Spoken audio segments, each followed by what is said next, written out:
En los días de Noé había signos de decadencia, pero la tierra era aún rica y hermosa gracias a la providencia divina.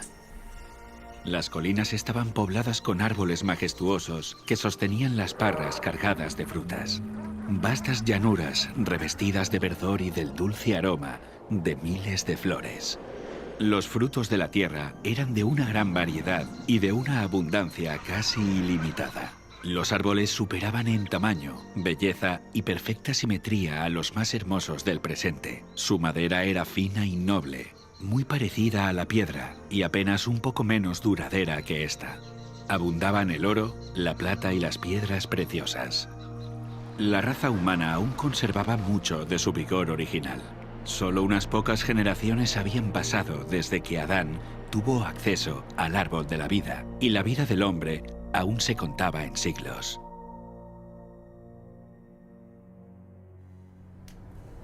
Si aquel pueblo longevo se hubiera dedicado al servicio de Dios, con su capacidad de hacer planes y ejecutarlos, habrían hecho del nombre de su creador un motivo de alabanza en la tierra y habrían cumplido el motivo por el cual Él les dio la vida. Pero no lo hizo.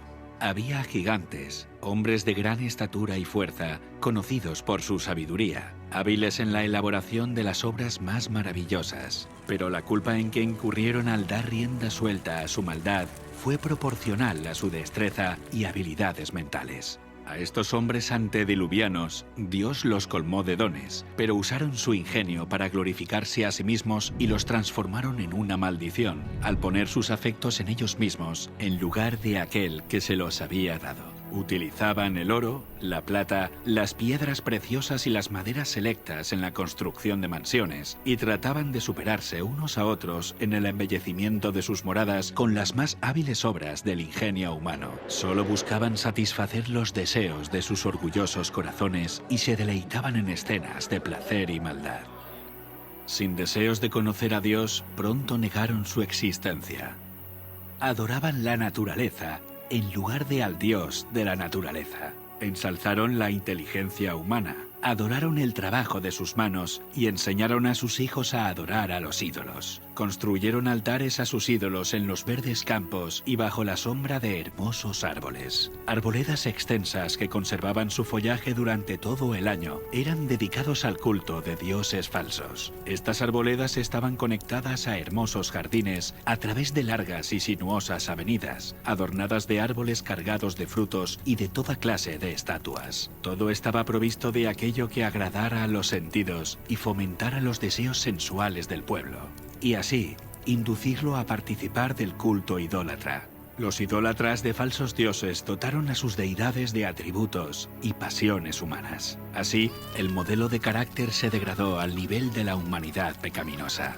Y vio Dios que la maldad de los hombres era mucha en la tierra, y que todo designio de los pensamientos del corazón eran de continuo solamente el mal. Y se corrompió la tierra delante de Dios, y estaba la tierra llena de violencia. Dios dio a los hombres los mandamientos como una ley de vida, pero violaron su ley, y el resultado fue todo pecado imaginable. La maldad de los hombres era abierta y temeraria, la justicia era pisoteada, y los gritos de los oprimidos llegaban al cielo. El mundo estaba en sus comienzos, pero la maldad se había hecho tan profunda y general que Dios no pudo soportarlo más. Y dijo: raeré de sobre la faz de la tierra a los hombres que he creado. Declaró que su espíritu no contendería para siempre con la humanidad culpable. Si no cesaban de contaminar con sus pecados el mundo entero y sus ricos tesoros, Él los borraría de su creación y destruiría todas las cosas que con tanto amor les había brindado. Acabaría con los animales del campo y la vegetación, que les suministraba abundante abastecimiento de alimentos, y transformaría la bella tierra en un vasto escenario de desolación y ruina.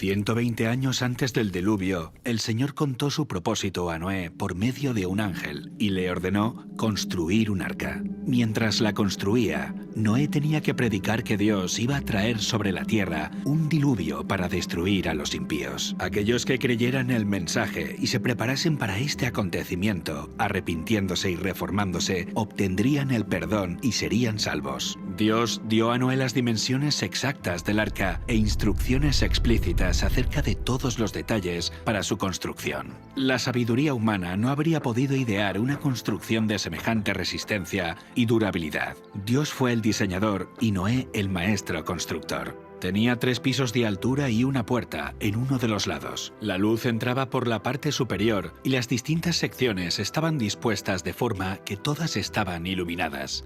El material que se empleó en la construcción del arca fue el ciprés o madera de gofer, que resistiría al deterioro durante cientos de años. La construcción de esta inmensa estructura fue un proceso lento y laborioso. El arca por sí misma no hubiera podido resistir la tormenta que se avecinaba sobre la tierra. Solo Dios podía proteger a sus siervos de las aguas tempestuosas. Por la fe, Noé, cuando fue advertido por Dios acerca de cosas que aún no se veían, con temor preparó el arca en que su casa se salvaría, y por esa fe condenó al mundo y fue hecho heredero de la justicia que viene por medio de la fe. Mientras Noé daba al mundo su mensaje de amonestación, su trabajo daba testimonio de su sinceridad. Así su fe se perfeccionó y se manifestó. Dio ejemplo al mundo creyendo lo que Dios le había dicho. Todo lo que poseía lo invirtió en el arca. Mientras construía aquel enorme barco en tierra seca, multitudes de todas direcciones se acercaban para contemplar aquella extraña escena y oír las fervientes palabras de tan singular predicador. Cada martillazo dado en la construcción del arca era un testimonio para la gente. Aún así, no se arrepintieron delante de Dios. No quisieron renunciar a sus pecados. Durante el tiempo que aún quedaba hasta el diluvio, su fe fue puesta a prueba, pero no pasaron la prueba. Vencidos por la incredulidad reinante, se unieron a sus antiguos compañeros para rechazar el solemne mensaje. Algunos estaban plenamente convencidos y hubieran atendido las palabras de advertencia, pero eran tantos los que se burlaban y lo ridiculizaban que terminaron participando de ese mismo espíritu. No todos los hombres de aquella generación eran idólatras, en el sentido estricto de la palabra. Muchos decían adorar a Dios. Afirmaban que sus ídolos eran representaciones de la deidad y que a través de ellos la gente obtenía un concepto más claro del ser divino.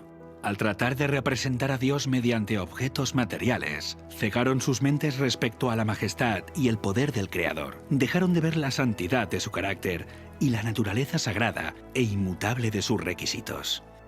A medida que el pecado se generalizaba, este cada vez parecía menos grave y declararon que la ley divina ya no estaba en vigor, que era contrario al carácter de Dios castigar la transgresión, y negaron que sus juicios se dejarían sentir en la tierra.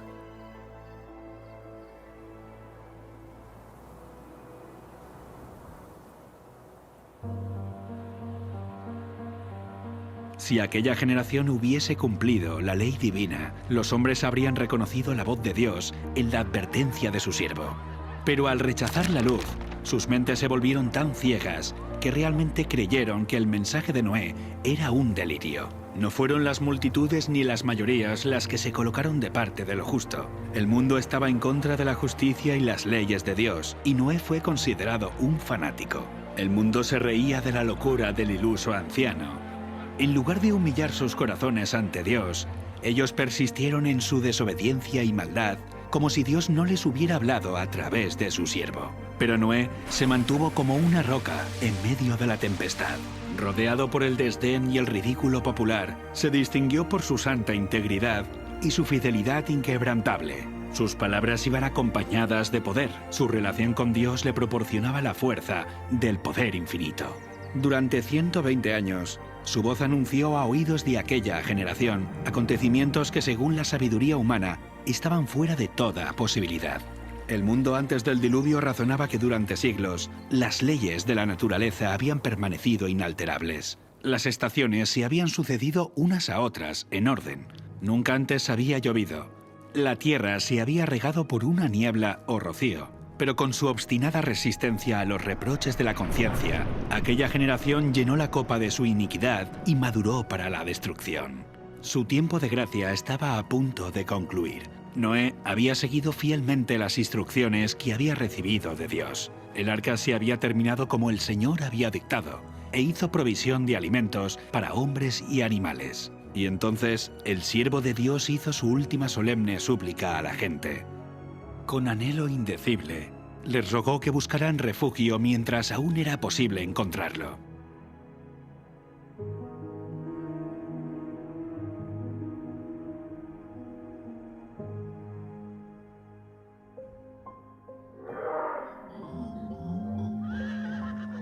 Animales de todo tipo, desde los más feroces hasta los más mansos, se veían venir desde las montañas y los bosques y dirigirse tranquilamente hacia el arca.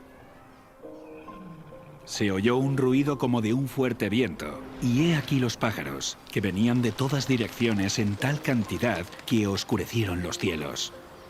Entraban en el arca en perfecto orden. Los animales obedecían a Dios, mientras que los hombres no lo hacían. Guiados por santos ángeles, de dos en dos entraron con Noé en el arca, macho y hembra, como mandó Dios a Noé, y los animales limpios, de 7 en 7. El mundo contemplaba maravillado, algunos hasta tenían miedo. Llamaron a los filósofos para que explicaran aquel extraño suceso, pero fue en vano. Era un misterio que no podían comprender. Dios ordenó a Noé: «Entra tú y toda tu casa en el arca, porque a ti he visto justo delante de mí en esta generación». El mundo había rechazado las advertencias de Noé, pero su influencia y ejemplo habían sido una bendición para su familia. Como recompensa a su fidelidad e integridad, Dios salvó con él a todos los miembros de su familia.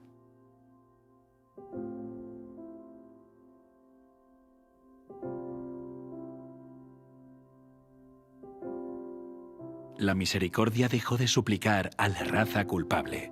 Los animales de los campos y las aves del aire habían entrado en su refugio. Noé y su familia estaban dentro del arca. Después, el Señor cerró la puerta. Se vio un relámpago deslumbrante y una nube de gloria aún más brillante descendió del cielo para colocarse ante la entrada del arca. La puerta maciza que no podían cerrar los que estaban dentro fue puesta lentamente en su sitio por manos invisibles. Noé quedó adentro y los que habían desechado la misericordia de Dios quedaron fuera. El sello del cielo fue puesto sobre la puerta.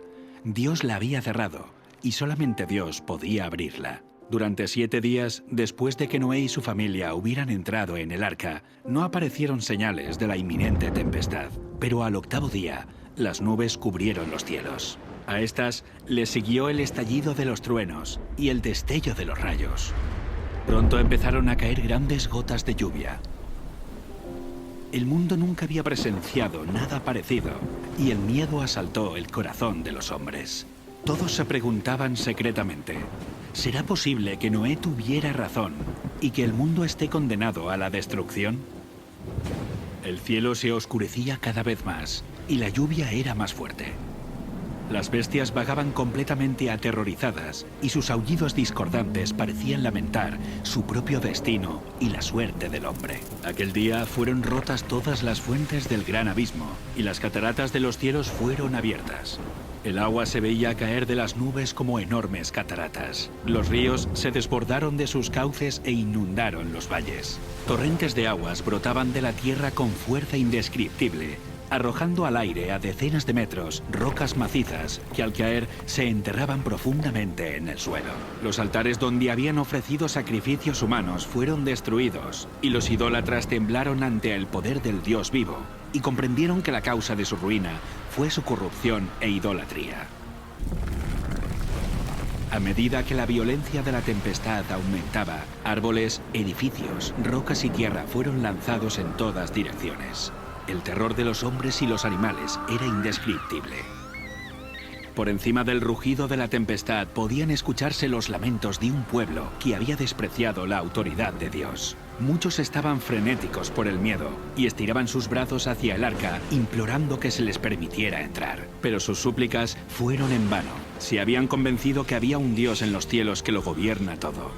Algunos, en su desesperación, intentaron romper el arca para entrar en ella, pero la firme estructura resistió todos los embates. Otros se sujetaron al arca hasta que las embravecidas aguas los tiraron o se cayeron por la colisión con rocas y árboles. Todas las fibras de la maciza arca temblaban cuando era golpeada por los vientos inmisericordes, y una ola la arrojaba a la otra. Los rugidos de los animales que estaban dentro del arca expresaban su miedo y dolor. Pero en medio de los revueltos elementos, el arca continuaba flotando con toda seguridad. Otras personas se ataron juntamente con sus hijos en los lomos de poderosos animales, sabiendo que estos eran tenaces para conservar la vida y subirían a las cumbres más altas para escapar del agua que se iba elevando. Otros se ataron a elevados árboles en la cumbre de las colinas o las montañas. Sitio tras sitio que prometía seguridad era abandonado.